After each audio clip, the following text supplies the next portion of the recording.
Yung nasa sayawan kayo at wala kang choice kundi isayaw kung sino man yung magyaya sa'yo nakatingin pa si Kuya.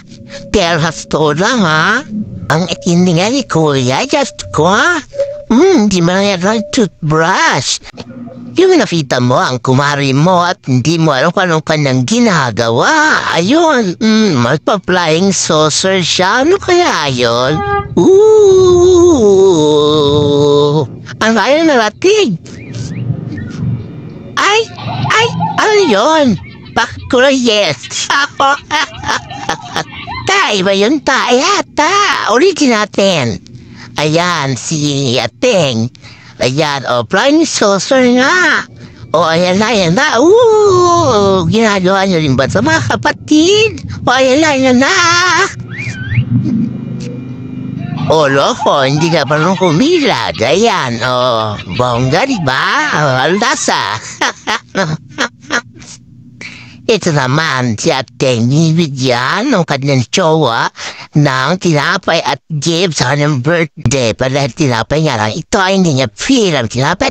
Sinuwalan na ng tinapay ang kanyang jowa. Pero sa pagkapan niya, ano yun? Susi? Nagulat siya susi ng kotse. Bilangin na ng jowa ang susi ng kotse at talagang umiska po. Hindi alam na isang brand new kotse ang ibibigay na sa kanya dahil sa kanyang kasama ng ugali ay gayasan siya at back out ng kanyang jowa. Babush, sorry ka na lang.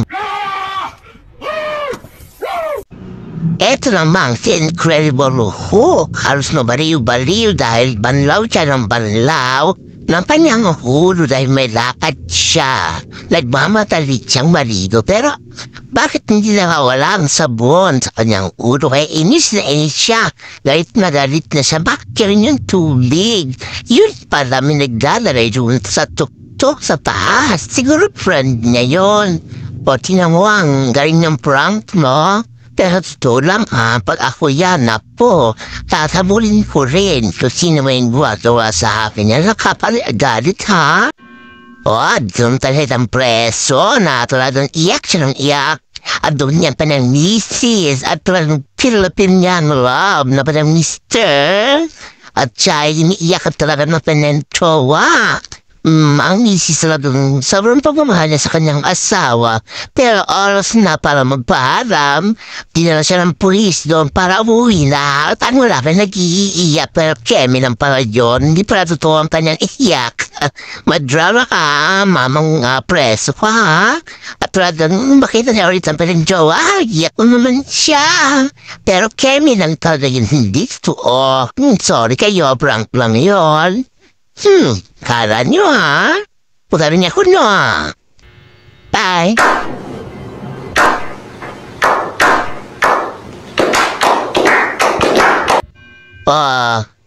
Sa mga girlfriend na makiit, kayong gayahin niyo ang babae ito, pwede ba siya magpa-apilaban? Huwaban? Akala mo ha, kung sa'yo talaga, lumayas ka. Yung naalala mo na rin nga ang bola ng ticket na biri mo at binuksan mo ang TV at nagulat ka dahil yung unang numero ng binanggit ay yung numero mo at may isa ka lang numero at pinoming ticket mo at it's lahat. Nakandalawa ka na. Hindi ka makapaniwala pero natatawa ka talaga dahil umano ba ito kalokohan ang yata ito at ay na nga binangitan pa ito at numero mo naman ulit na ataklohan na sa sakto na lang. So yung amat inabahan mo. So ayan na. Oops! Ano kaya? Ano yung lalabas? Nagulat ka. Pang-apat na. So, dalawa na lang. Kalokan na sa lunch ka. Yung rala mong gagawin mo tumawas o tiyempang 5. Isa na lang ang biglang nako. Nalaro ko sa loto pero sorry pala. Dito naman tayo sa mga gamit na hindi ka makontento sa isa, kaya bili ka ng bili, kaya Patong-patong ang suot mo, o di ba, bongga? Hindi lang isang kailangan mo, kundi marami. Kaya kailangan mo siyang isuot at i-display para ipakita sa kanila na marami kang gamit. O di ba, bongang-bonga? O kaya ba nilang bumili ng kanyang karaming bag? Di ba, King? O, kaya nyo? Waman! Eto mga kapatid, ang panoorin nyo, ang ugaling Pinoy na nakakaloka. Ang mamang mabait at mimigay ng bango sa mga kapitbahay. Ang problema dahil talagang pinagkarumpunan siya ng mga tao. Ang masama lang dito ay kumuha o humingi na nga ang nanay ay inutusan pa ang mga anak para bumalik doon at kumuha ulit ng bagong isda. So paano naman yung mga hindi pa nakakakuha? So babalik-balik sila. So ang ibig mo lang sabihin ay sila lang ang mabigyan. Paano naman yung iba? Kawawa naman.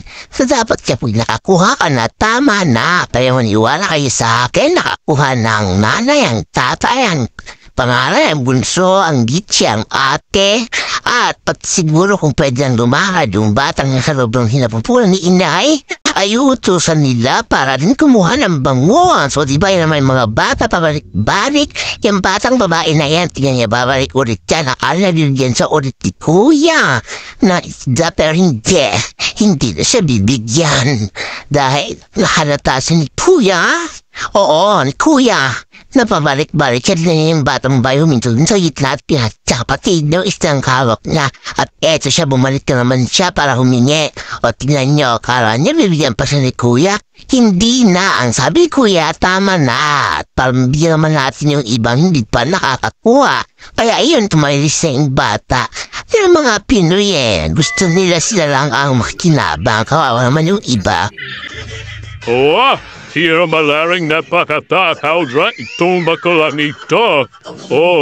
At walang ngipin. Tintiram tihira yung puwet ng manok. Tigarin nyo. Pati na rin diran. Hindi mo alam walang hugas siya ng kamay, o di ba?